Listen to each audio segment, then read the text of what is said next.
Hi Monica, welcome to our channel. So Monica, firstly तो ये जानना चाहेंगे तारक मेहता के बाद किस तरह की आपकी ज़िंदगी चल रही है? बहुत अच्छी चल रही है। I feel I am blessed कि मैंने डिसीजन लिया कि मैं तारक छोड़ दूँ और उसके बाद बहुत अच्छी लाइफ है। इतना सुकून है ना मेरी ज़िंदगी में, काम करो, घर जाओ और रिलैक्स रहो। ओके, तारक मेहता में जो भी इंसिडेंट्स हुए हैं, कितना अपनी लाइफ पर पर्सनली आपको इम्पैक्ट पड़ा है?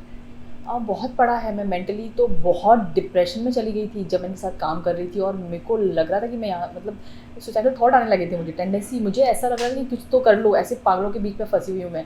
जो देखो बदतमीज़ी कर रहा है, हाथ पैर उठा रहा है, मतलब मारा पीटी चल रही है, इस लेवल का टॉर्चर, बदतमीज़ी मैंने कभी देखी नहीं थी लाइफ में जो मैंने इनकी सेट पे देखी है। तो बहुत डिप्रेसिंग था। मैं तो याद भी नहीं करना चाहती कभी मैंने काम किया था। कहीं ना कहीं कह सकते हैं कि आपने एक और एक शो किया, बट इससे आपको थोड़ा हाइप मिला था ये शो से। मुझे इससे पहले एक शो किया था मैंने, इस पे आपको क्या नाम दूँ, उससे मुझे थोड़ा सा पॉपुलर हुई थी मैं। उसके बाद मुझे तुरंत ही ये शो मिल गया था और हाँ, इस शो ने मुझे बहुत नाम दिया है। बट ये जिस जिस तरह से इस शो को लेकर बातें होती है कि ऑन सेट प्रोडक्शन भी अच्छा बिहेव नहीं करता है। इनफैक्ट आपने भी कहा है कि दिलीप जोशी को कुर्सी उठा के मारा, फेंक कर मारा था। तो इसमें कितनी सच्चाई है? हाँ बिल्कुल सच है। सोहेल ने कुर्सी फेंक के मारी थी उनको, सच बात है।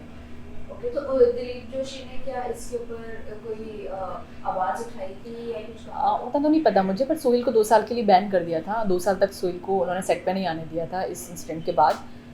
तो ओके, लेकिन बात करें आपकी जर्नी की, आपका बॉन्ड विद असीत जी कैसा था? क्योंकि बीइंग एन प्रोड्यूसर वो खुद भी शो में एज एन एक्टर थे और अभी भी बहुत सारे एलिगेशंस लग रहे थे। जितने भी पुरानी कास्ट थी वही सब आ रहे थे हाँ, सामने ये सब लेकर। क्या कहना चाहोगे इसके बारे में? सी बहुत इंसान बहुत ख़राब है वो, इसके लिए चीज़ें ऐसी हो रही हैं क्योंकि तारक मेहता जब स्टार्ट हुआ था तब भी इतने फॉलोअर्स नहीं थे, एकदम ये शो बहुत हिट हो गया और इतना सुपर हिट शो बन गया एक टाइम पे, तो उनको सक्सेस डाइजेस्ट नहीं हुई, मैं तो यही कहूँगी।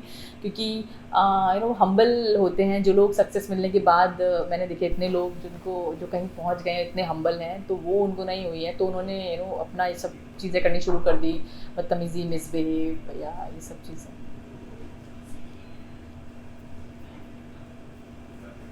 ओके, सो इसके अलावा ये जानना चाहेंगी, आपने कुछ इंटरव्यूज में कहा है आपके पैसे उन्होंने रोक दिए हाँ। थे, आपके पैसे भी नहीं दिए थे। तो इसके बारे में जानना चाहेंगे आपको पर्सनली कितनी दिक्कत हुई थी ये इस चीज़ को लेकर? दिक्कत हुई थी, मेरा 3-4 मंथ्स का के ड्यूज़ थे उनके पास में, जो उन्होंने नहीं दिए मुझे, 1-2 साल तक के लिए रोक के रखे उन्होंने। जिसमें मैंने बहुत फ़ोन किए उनको, मैं ऑफ़िस भी गई, मुझे समझ नहीं आता कि उन्होंने पैसे रोके क्यों हैं, जब मेरे सब कुछ क्लियर हो चुका है। लेकिन उन्होंने नहीं दिए, फ़ोन उठाना बंद कर दिया, ऑफ़िस में मना कर दिया। मैंने कई बार ऑफ़िस फ़ोन किया तो उन्होंने बोला सर ने मना किया हुआ है। तो वो बहुत ज़्यादा हो गया था, फिर मैंने सिंटा में जाने का डिसाइड किया। तो ऐसा ही करते हैं। आपने एक और एक बात कही थी कि आप लीव के बाद आपने घर पर ही आप रहती थी और फ़ोन आपने बंद कर दिया था। आप उनकी कॉल्स रिसीव नहीं करना चाहती थी क्योंकि आप वो शो ही नहीं करना चाहती थी। नहीं, वो मेरी मॉम की डेथ के बाद यस, मैंने यस। डिसाइड किया था, क्योंकि मैं डिप्रेशन में चली गई थी और मुझे लगा था मुझे ओवरकम करने के लिए कई साल लग जाएँगे और मैं काम तो नहीं कर पाऊँगी, और ये मुझे फ़ोर्स कर रहे थे काम करने के लिए, जो मेरे से मैंने किया लेकिन हुआ नहीं काम, तो मैंने छोड़ ही दिया क्योंकि मेरे लिए नहीं पॉसिबल था। मुझे पता था कि जितना मेरा अटैचमेंट था मेरी मॉम के साथ, कि मुझे लगेंगे कुछ साल खुद को हील करने में, और लगे भी 2 साल मैंने अपने आप को हील करने में दिए। सो अभी भी कुछ ऐसे कास्ट के लोग हैं जो पुराने अभी भी है इस शो के अंदर। क्या कहना चाहोगे, क्या उनको दिक्कत नहीं होती होगी? हाँ, दिक्कत सबको है, लेकिन किसी के लिए पैसा बहुत बड़ी चीज़ होती है, तो उनको लगता है कि पैसे के आगे दिक्कतें कम होंगी। मैं पैसे के लिए ज़लील तो नहीं हो सकती हूँ कि कोई मुझे पैसे दे रहा है इसके लिए मैं गालियाँ खाऊँ, बट कुछ लोगों को लगता है कि गालियाँ ठीक है, पैसा तो आ रहा है, तो अपनी-अपनी चॉइस है।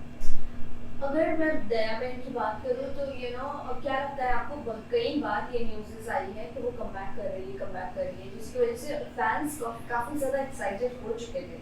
और असित जी ने भी ये बात कही थी कहीं ना कहीं। तो क्या कहना चाहोगे इस टॉपिक को लेकर? मुझे नहीं लगता ये वापस आएँगी, वो इतना मिसबिहेव करने के बाद, और फिर अगर माफ़ी माँग लें जाके या कह दें कि अब ना करें, नहीं करेंगे या कुछ, तो आई डोंट नो कि क्या हो सकता है, बट मुझे नहीं लगता वापस आएँगी कभी।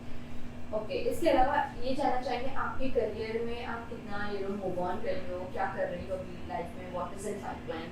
जैसे मैंने आपको बताया कि मैंने खुद ब्रेक लिया हुआ था 2 इयर्स का, मुझे भी ज़रूरत थी हील होने की। उसके बाद वापस मैंने 6-7 मंथ से मैं एक्टिव हूँ और काम कर रही हूँ, एक वेब सीरीज़ कर रही हूँ, कुछ अपने खुद के प्रोजेक्ट्स हैं जो कर रही हूँ।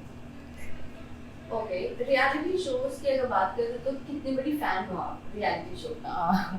रियलिटी शोज़ की I love big boss. Big boss मुझे बहुत पसंद है, तो हर साल देखती हूँ मैं बिग बॉस। तो इस बार का ओटीटी आप कितना फ़ॉलो कर रहे हो? इस बार देखा मैंने ओटीटी। बहुत सारे लोग हैं जिनको मैं लाइक कर रही हूँ। शफ़क़ नाज़, फ़लक नाज़ को देखा था मैंने लास्ट टाइम, तो अभी तो वो नहीं है बिग बॉस में। और मनीषा रानी, वो तो सबकी फ़ेवरेट हैं। हाँ, उनका जो बोलने का स्टाइल है वो सबको इतना पसंद है। पूजा भट्ट जी, तो मज़ा आ रहा है इस बार। किसको देखना चाहती हो as a winner? Manisha Rani. ओहो, ओके। इसके अलावा how much you are open for Bigg Boss? I know, मुझे लगता है कि वर्क इज़ वर्क, तो आई लव माई वर्क। तो मुझे लगता है अगर बिग बॉस मैं करती हूँ तो एज अ वर्क मैं उसको लूँगी कि हाँ, मुझे मुझे काम में हूँ या काम कर रही हूँ। ओके। सो लास्टली ये जानना चाहेंगे कि आपको कितनी बार अप्रोच किया गया? अगर ये सीज़न के लिए, आने वाले सीज़न के लिए अप्रोच किया जाता है, so are you open for this season? Because 17 से वो शुरू होने वाला है next month. Bigg Boss yes, September 17। Okay. So see, अगर it's not confirm right now, अगर मुझे अप्रोच करते हैं तो डेफिनेटली मैं करूँगी काम। ओके, सो लास्टली जाते-जाते फैंस एंड व्यूअर्स को आप क्या कहना चाहेंगे? व्यूज़ को मैं यही कहूँगी कि तारक मेहता में लोगों ने मुझे इतना प्यार दिया इस बाबरी कैरेक्टर को, तो आगे मैं जो भी कैरेक्टर करूँ उसको भी आप इतना ही प्यार दीजिए। Thank you. Thank you so much. Thank you.